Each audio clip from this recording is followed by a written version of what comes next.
नमस्कार सगळ्यांना, ओम साईराम. तर तुम्ही इथं पाहू शकता मी ट्रेंडिंग असा डीपनेक बॅकनेक बनवलेला आहे. तर आपले वर्कचे जे ब्लाऊज असतात त्याचा गळा खूप छोटा आलेला असतो, तर तो आपल्याला डीपनेकमध्ये कसा कन्वर्ट करायचा ते मी तुम्हाला या व्हिडिओमध्ये सांगितलेले आहे. तर तुम्ही हा व्हिडिओ स्किप न करता पूर्ण बघा. चला तर मग आपण व्हिडिओला सुरुवात करूया. तर बघा, हा ब्लाऊज पीसचा बॅकनेक बॅक पार्ट आहे. त्याच्यावर आपण हे अस्तर ठेवून घ्यायचं आहे आणि आपल्याला हे आहे तसंच व्यवस्थित पूर्ण स्टिच करून घ्यायचं आहे. तर बघा, त्याच्या आधी आपल्याला खालील साईडला ही कपडा कमी पडत होता आणि साईडलाही एका साईडला मुंड्याकडल्या साईडला कपडा कमी पडत होता, तो आपण आधी जॉईन करून घेऊया. हे बघा, दोन्ही साईडला मी कपडा ही जॉईन करून घेतलेला आहे. अशा पद्धतीने हे जे वर्कचे ब्लाऊज असतात त्याच्यात कपडा खूप कमी येतो. 2 पट्ट्या येतात, एकीकडे वर्कचे असते आणि एकीकडे प्लेन साईडचे असते. तर आपल्याला हे खूप ॲडजस्टमेंट करून ब्लाऊज स्टिच करावा लागतो. तर बघा, पूर्ण असा ब्लाऊज पीसवर अस्तर ठेवून मी पूर्ण साईडकडून सगळ्या साईडकडून मी आता ह्याला शिलाई मारून घेणार आहे. खूप सोप्या पद्धतीने मी तुम्हाला इथं सांगत आहे. तुम्हाला एकदा पाहिलं तर तुम्हाला लगेच समजून जाईल. हे बघा, इथं आपण पूर्ण शिलाई द्यायची आहे. तर आपल्याला पलटी वगैरे काही करायचं नाही आहे, अशीच शिलाई देऊन घ्यायची आहे.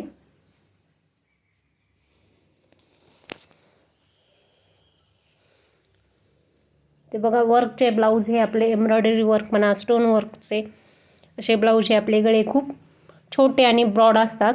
तर त्याच्यामध्ये आपल्याला गळ्याची डिझाईन कशी करावी हे काही समजत नाही. त्यामुळे बघा, इथं व्हिडिओ स्किप न करता खूप सोप्या पद्धतीने न्यू ट्रेंडिंग अशी याची डिझाईन बनवलेली आहे. तर बघा, हे पूर्ण आपल्याला राऊंडमध्ये सगळीकडून टिप मारून घ्यायची आहे.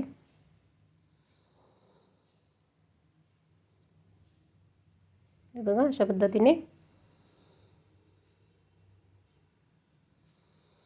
हे आता नंतर आपल्याला टिप मारून झाल्यानंतर जेवढा एक्स्ट्रा कपडा आहे ना, तो कट करून घ्यायचा आहे.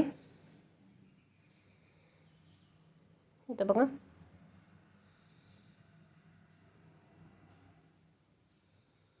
खूप सोपी पद्धत आहे. अशा पद्धतीने आपण पूर्ण कपडा हा कट करून घ्यायचा आहे.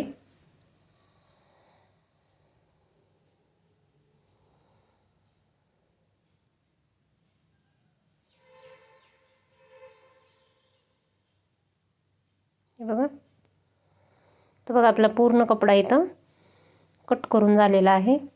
तर आपल्याला हे पूर्ण असं ठेवून घ्यायचं आहे तसाच कट झालेला आहे. तर बघा, आता आपल्याला जो पाठीमागचा जो गळा होता तो पूर्ण असा कट करून घ्यायचा आहे. इथे तुम्ही पाहू शकता, बघा, मी इथं गळा कट करत आहे. तर तुम्ही गळा कट करायच्या आधी एक शिलाई मारून पूर्ण राऊंडला नंतर गळा कट केला तरी चालेल. मी आधी कट करून घेतला आहे गळा, नंतर त्याच्यावरून शिलाई मारून घेणार आहे.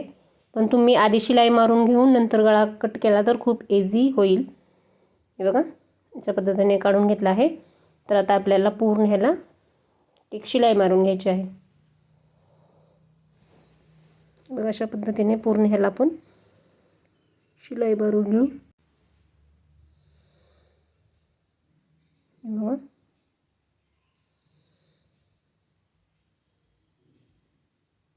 पूर्ण गोल राऊंड आपल्याला शिलाई मारून घ्यायची.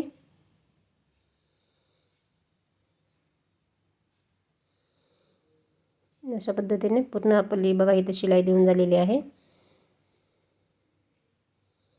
तर बघा, आता आपल्याला याला ब्रॉड असा आकार द्यायचा आहे.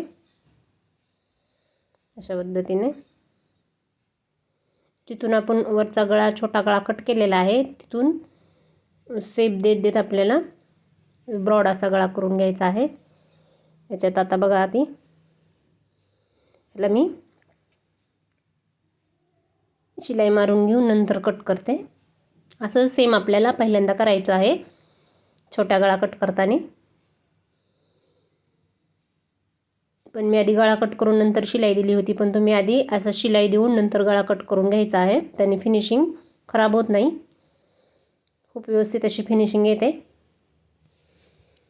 हे बघा अशा पद्धतीने. आता ह्याला आपण कट करून घेऊया.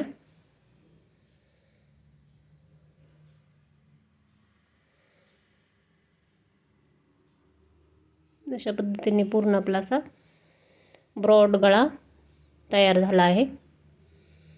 इथं तुम्ही पाहू शकता, एकदम व्यवस्थित सरळ करून घेते. थोडासा सीप आपला खराब झाला तर व्यवस्थित करून घ्यायचा आहे. तर आपल्याला पट्टी लावायची आहे, गळापट्टी. त्याच्यासाठी बघा, त्याच्या आधी आपल्याला जे आपण छोटा गळा वरचा कट करून घेतला होता त्याला फिनिशिंग देऊन घेऊयात. तर बघा, आपल्याला मेन फॅब्रिकवर असं अस्त्र ठेवून आपल्याला आधी गोल अशी टीप मारून घ्यायची आहे. खूप सावकाश पद्धतीने घ्यायची आहे. जी आपली गळ्याची डिझाईन आहे ती खराब होता कामा नये, अशा पद्धतीने आपल्याला पूर्ण अशी एक लाईनच, टेपच्या एक लाईन अशी मार्जिन घेऊन इथं टीप देऊन घ्यायची आहे. बघा, आता हे आपल्याला छोटे छोटे कट लावून द्यायचे आहे, जेणेकरून आपली ही पलटी व्यवस्थित होणार आहे. हे बघा, अशा पद्धतीने आपल्याला पलटी करून घ्यायची आहे. याच्यावर आपल्याला पूर्ण अशी दाब टीप देऊन घ्यायची आहे. हाताने आपल्याला प्रेस करायचं आहे पूर्ण हे व्यवस्थित. तर बघा,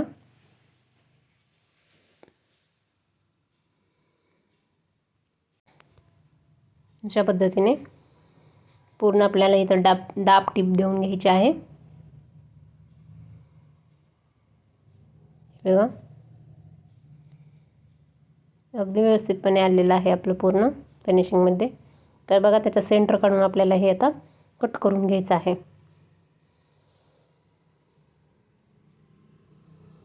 अशा पद्धतीने हे कट करून घेतलं आहे. तर मग याला आपल्याला आता गळापट्टी लावायची आहे. तर आपल्याला गळापट्टी लावत असताना क्रॉसपट्ट्या कट करून घ्यायच्या असतात. तर बघा, मी क्रॉसपट्टी कट करून घेतली आहे 1 इंचाची. आता आपण याच्यावर अशी जॉईन करून घेऊन याला पलटी देऊन घ्यायचं आहे. जी क्रॉसपट्टी आपली आहे ती एकदम अशी ताणायची नाही आहे.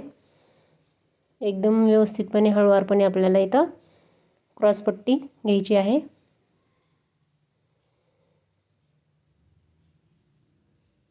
अशा पद्धतीने त्याला छोटे छोटे आपण पलटी मारायच्या आधी कट देऊन घ्यायचे आहेत. तर बघा, एकदा हाताने प्रेस करून घ्यायचं आहे पूर्ण पट्टीला. तर बघा, मी फोल्ड करून पूर्ण फिनिशिंगमध्ये इथं पट्टी जोडून घेतली आहे.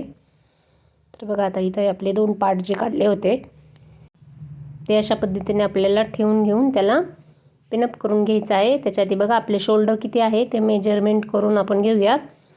तर आपल्याला आपण हे 5 इंचाचे शोल्डर ठेवले होते, तर 2 इंच गळा रुंदी ठेवून 3 इंच आपण शोल्डर पट्टी ठेवली होती.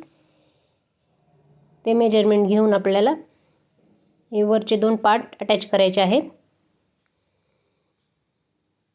थोडंसं व्हिडिओमध्ये आलं नाही ते शोल्डरचं, पण तुम्ही त्या पद्धतीने पूर्ण करून घ्यायचं आहे. तर बघा, याला पलटी करून आपल्याला अगदी व्यवस्थितपणे पूर्ण टिप मारून घ्यायची आहे. हे बघा, अशा पद्धतीने खूप सुंदर अशी याची बॅकनेक डिझाईन ही तयार होते. दुसऱ्याही साईडला आपल्याला सेम तशाच पद्धतीने पूर्ण टिप देऊन घ्यायची आहे.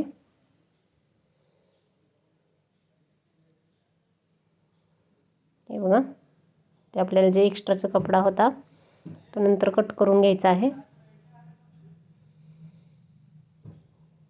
तर बघा, आपल्याला खालच्या साईडला बघा कमरपट्टी आणि टक्स आपल्याला टाकून घ्यायचे आहेत. तर टक्ससाठी 3.5 इंचावर टक्स टाकून घेतलेला आहे मी उंचीला, आणि रुंदीला 4 इंचावर टक्स टाकून घेतला आहे. तर बघा, दोन्ही टक्स टाकून आपल्याला कमरपट्टी लावून घ्यायची आहे फिनिशिंगमध्ये एकदम. हे बघा, अशा पद्धतीने दुसराही टक्स आपल्याला टाकून घ्यायचा आहे.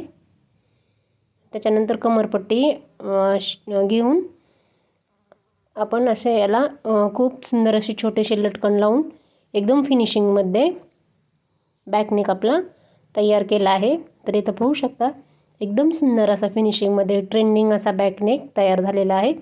तर तुम्हाला माझे व्हिडिओ आवडत असेल तर लाईक शेअर सबस्क्राईब करा. व्हिडिओ पाहिल्याबद्दल धन्यवाद.